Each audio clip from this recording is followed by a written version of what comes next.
नमस्कार, आप देख रहे हैं एचएन लाइव और आज की इस वीडियो में देखिए बिहार विधानसभा की 2 सीटों पर उपचुनाव को लेकर राज्य में सियासी माहौल पूरी तरह से गरमाया हुआ है। पक्ष और विपक्ष की बयानबाजियां जोरों शोरों पर है। बीजेपी और महागठबंधन के नेता एक दूसरे पर आरोप लगाए जा रहे हैं। इसी बीच नीतीश कुमार ने चुनाव प्रचार में जाने से इनकार कर दिया है, जिसको लेकर के बीजेपी के पूर्व केंद्रीय मंत्री रविशंकर प्रसाद ने गोपालगंज पहुंचकर नीतीश कुमार पर निशाना साधा है। सुनिए क्या कुछ कहा है। मित्रों, ये चुनाव बहुत विचित्र परिस्थितियों में हो रहा है। सुभाष जी हमारे वरिष्ठ नेता थे, उनका दुर्भाग्यपूर्ण निधन हुआ, उससे हमें पार्टी को बहुत चोट लगी है और गोपालगंज से उनकी स्मृतियों को ध्यान रखते हुए उनकी पत्नी को हम लोगों ने यह अवसर दिया है। गोपालगंज भाजपा की पारंपरिक सीट भी है, इसलिए हम लोग सब लोग प्रचार करने आए हैं और यहाँ जीतेंगे।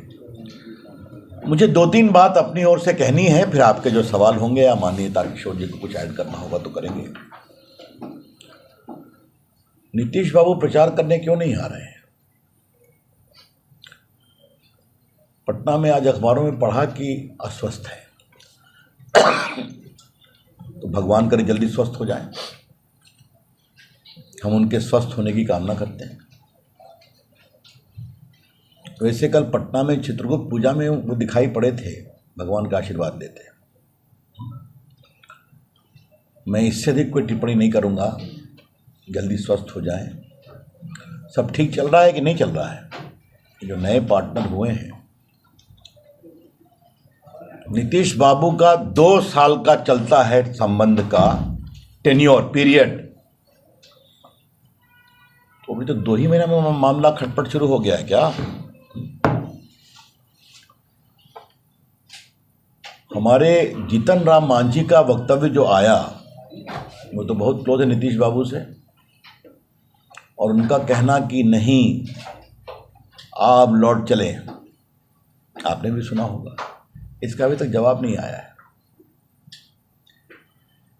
ये एक विशुद्ध स्वार्थी संगठन है जिसकी बुनियाद में है कि अलाउ इट, और ये मुद्दा हम गोपालगंज के चुनाव में उठाएंगे, बताएंगे एक एक वोटर को कि बिहार की जो गंभीर चिंता है इसका जवाब देना जरूरी है।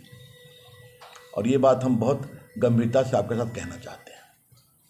आज आप देखिए पीएफआई की जो जड़ें दिखाई पड़ रही हैं, किस तरह से उग्रवाद को बढ़ाया जा रहा है, ये सारी बातें हम जानते हैं।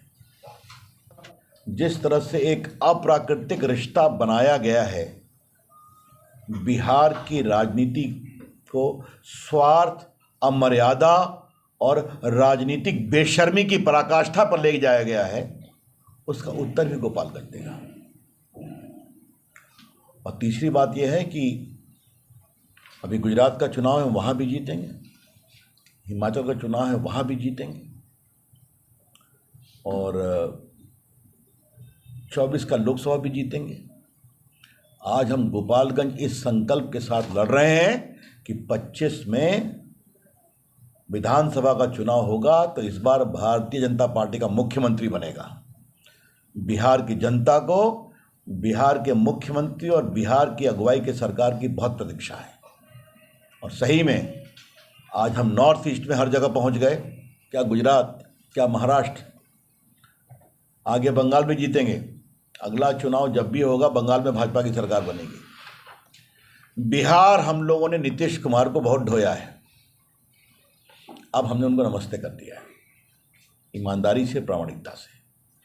और हमारे राष्ट्रीय नेता अमित शाह जी ने स्पष्ट रूप से कहा है, पूर्णिया में घोषणा भी कर दी है।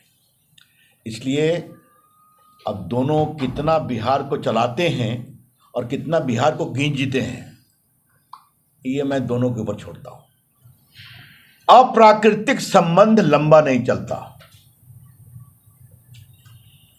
राजनीति का भी यही वसूल है, अप्राकृतिक संबंध लंबा नहीं चलता। अभी मैं वकीलों से बात कर रहा था, नीतीश बाबू कब लालू जी को छोड़े थे? चारा घोटाले का जब शुरू हुआ था भ्रष्टाचार, याद है ना आपको?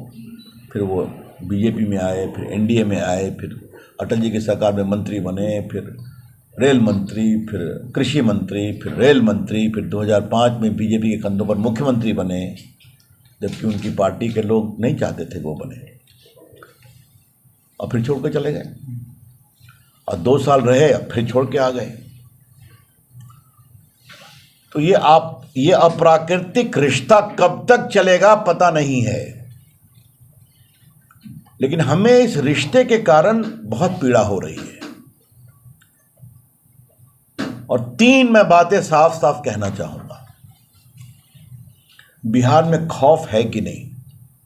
आप लोग गोपालगंज के पत्रकार लोग बैठे हुए हैं, गोपालगंज में भी 2-3 दिनों में क्या क्या हुआ है, कितने मर्डर हुए हैं खुलेआम। मेरा तो स्पष्ट आरोप है कि अब बिहार में लोग पूंजी निवेश करने की बात तो दूर, अपना व्यापार समेटने के लिए परेशान हो रहे हैं। ये स्थिति है बिहार की। ये क्या क्या नीतीश बाबू आपने ये किया, क्या आपने, ये हम जानना चाहते हैं। और इससे अधिक बिहार आज देश की सुरक्षा के लिए चिंता बन रहा है। बिहार पीएफआई का एक केंद्र बन रहा है, मैं बड़ी जिम्मेदारी से कह रहा हूं इस बात को। और जब पॉपुलर फ्रंट ऑफ इंडिया पर बैन लगाया गया तो नीतीश कुमार खामोश क्यों थे? आप मुझे बताइए। क्या उनका फर्ज नहीं था कि फुलवारी शरीफ में और मोतिहारी में और उत्तर बिहार में नेपाल के बॉर्डर पर पीएफआई की गतिविधियां बढ़ रही हैं, तो क्यों बढ़ी? वो मुख्यमंत्री भी थे और बिहार के गृह मंत्री भी थे। और जब पॉपुलर फ्रंट ऑफ इंडिया पर बैन लगाया गया तो खामोश क्यों है? तेजस्वी बाबू तो कुछ नहीं बोलते हैं और बोलेंगे भी नहीं। भारतीय जनता पार्टी बिहार को राष्ट्रीय सुरक्षा के लिए चिंता का कारण नहीं बनने देगी, हम स्पष्ट कहना चाहते हैं। वहीं गोपालगंज में डिप्टी सीएम तेजस्वी यादव ने किया जनसभा को संबोधित, केंद्र की मोदी सरकार पे साधा निशाना। सुनिए क्या कुछ कहा तेजस्वी यादव ने। आज यही 32 साल का लड़का केंद्र सरकार और बीजेपी का क्या हालत कर दिया। ये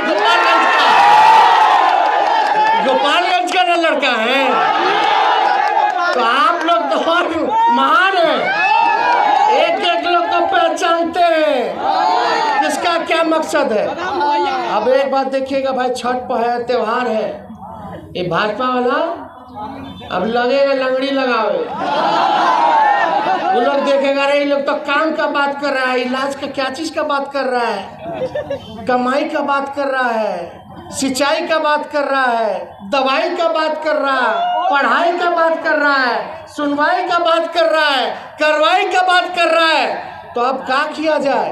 तब बोलेगा हिंदू मुस्लिम, फिर से लाओ मंदिर मस्जिद। अरे पेट भरे वाला है, तो इसलिए मुद्दे पर रहना है। अब हम तो नहीं कहेंगे कि क्या क्या उन लोगों ने वादा किया था, बहुत कुछ भाजपा के लोगों ने। अब क्या किया भाई भाजपा के लोगों ने? तो एक बड़ा उपलब्धि बता दो जो भाजपा के लोगों ने गोपालगंज के लिए किया। और हमारी सरकार में लालू जी के समय में कितना काम हुआ है, तो उस समय हुआ। अब फुलवरिया स्टेशन चले जाइए, क्या नर्क बना दिया। क्या है, भाजपा वाले लोग जानता है कि लालू जी का घर का स्टेशन है तो काम ही नहीं कर रहा है। लेकिन इन लोग को छोड़िए, वो लोग कभी काम किया है। अब हम लोग हैं, काम करेंगे। आप सब हमारे भाई हैं, हमारे अभिभावक हैं, हमारा परिवार है। आपके लिए हम लोग काम करेंगे, जो करना पड़ेगा किया जाएगा। और यहाँ काफी लोग हैं नौजवान, तो आप लोग चिंता मत कीजिए, सारी चीज को हम लोग देख रहे हैं। हम तो कहे ना भाई, थोड़ा इंतजार का मजा लीजिए, सारे काम को किया जाएगा। इसलिए आप सब लोगों से, चाहे कोई जात के हो, कोई धर्म के हो, आप सब लोगों से हम कहना चाहते हैं 3 साल के लिए, मात्र 3 साल के लिए नहीं काम करेंगे तो फिर सजा दे दीजिएगा। लेकिन आप तो 17 साल मौका दे ही ना दिए भाई। लेकिन 3 साल में क्या बिगड़ जाएगा? 3 साल में जो काम होगा वो आप लोगों का भी देखिएगा। आप लोगों को भी एहसास होगा कि अगर मोहन गुप्ता जी को, महागठबंधन को, लालटेन को शुरू कर दिए और कुछ दिन इंतजार कीजिए, थोड़े देर का, सारी चीजें प्रक्रिया में है। कुछ दिनों के अंदर एक बड़ा ऐलान होने जा रहा है। जो कमिटमेंट हम लोगों ने किया था उस कमिटमेंट को हम लोग निभाने का काम करेंगे, पूरा करने का काम। अब आप सोचिए, सबसे पहले उप मुख्यमंत्री बनने के बाद अगर हम कोई जिला में गए तो गोपालगंज आए, और हमने जब गोपालगंज आए, थावे माँ का दर्शन किया, तो हमने मंदिर से दर्शन करने के बाद प्रेस कॉन्फ्रेंस किया था। उसमें हमने बातें कही थी, घोषणा किया था कि थावे मंदिर को हम लोग पूरा डेवलप करेंगे। लगभग 60 करोड़ रुपया थावे मंदिर का। और हमने एक और घोषणा की थी कि गोपालगंज में मेडिकल कॉलेज खुलेगा, और थावे में। तो आप सोचिए, जहां मेडिकल कॉलेज नहीं था, सबसे पहले बनते ही गोपालगंज जा करके हम लोगों ने जमीन वगैरह सरकारी हम लोगों ने देखने का काम किया है। जमीन भी चिन्हित कर लिया गया है। अब धीरे धीरे जल्दी हम लोग जो है प्रक्रिया को पूरा करते हुए जल्द से जल्द हम लोग बनाने का काम करेंगे। और यही नहीं, ट्रॉमा सेंटर नहीं है, हाईवे चले जाइए, कहीं रोड है, हाईवे है, एक्सीडेंट होता है तो कहाँ ले जाओगे भाई? तो कहीं जो है उसकी व्यवस्था नहीं थी। तो पुराना वो जो था, क्या था वो, झझवा बैकवर्डपुर पे, वहाँ हम ट्रॉमा सेंटर खोलने जा रहे हैं। तो ये सारा काम जो है हम लोग कर रहे हैं, और हम धन्यवाद देते हैं माननीय मुख्यमंत्री जी का। उन्होंने कहा कि तेजस्वी जी, हर जिले में आप मेडिकल कॉलेज खोलिए तो सारी व्यवस्था सुधरेगी। तो हम लोग काम करने में विश्वास रखते हैं। कुछ लोग जुमलेबाजी करेंगे, कुछ लोग कुछ ना कुछ कहेंगे। हम मानते हैं कि पिछला चुनाव जो हुआ, यहाँ से भाजपा के लोग जीत करके गए, लेकिन आप बताओ 17 साल से क्या फर्क हुआ? 17 साल से किनको मौका दिया गोपालगंज विधानसभा के लोगों ने?